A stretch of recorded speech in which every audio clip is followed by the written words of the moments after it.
দর্শক, দৌলতদিয়া ফেরিঘাটে বাসডুবির ঘটনার সবশেষ খবরাখবর নিয়ে আমাদের সঙ্গে যুক্ত হচ্ছেন সহকর্মী মেহেদী হাসান।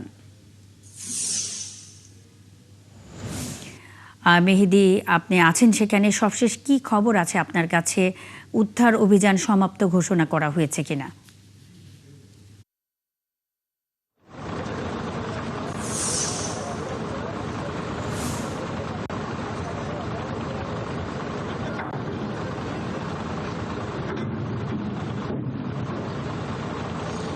মুন্নি, আপনি জানেন যে এই মর্মান্তিক দুর্ঘটনার কিন্তু ২৬ জন প্রাণহানি হয়েছে।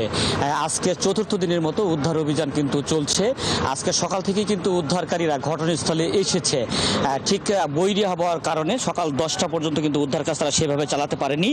সকাল 10টার সময় থেকে আমরা দেখেছি BIWT এর যে উদ্ধারকারী দল রয়েছে তারা ঘটনাস্থলে এসে রেকর্ড দিয়ে সেই দুর্ঘটনার যে স্থান সেই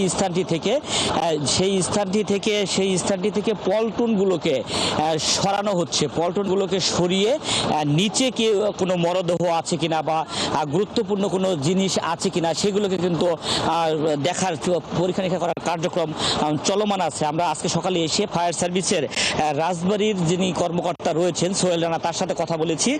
তিনি জানিয়েছেন যে উদ্ধার কাজ চলমান ছিল। সেই উদ্ধার কাজ চলমানের মধ্যেও হঠাৎ করে বৈরী আবহাওয়ার কারণে কিছুটা সময় ব্যাহত ছিল। ঠিক সকাল 10টা থেকে উদ্ধার কাজ পুরোপুরি আবার শুরু হয়েছে। যেই স্থানটিতে এই দুর্ঘটনাটি ঘটেছে সেই স্থানটিতে রেকর্ড দিয়ে পল্টনগুলো সরিয়ে নেওয়ার ব্যবস্থা করা হচ্ছে এবং সেই কার্যক্রম কিন্তু চলমান আছে। আমরা এরই মধ্যে দেখেছি যে ঘাটের যে 3 নম্বর ঘাটের যে পল্টন, সেই পল্টনগুলো কিন্তু উঁচু করা হয়েছে রেকর্ড দিয়ে।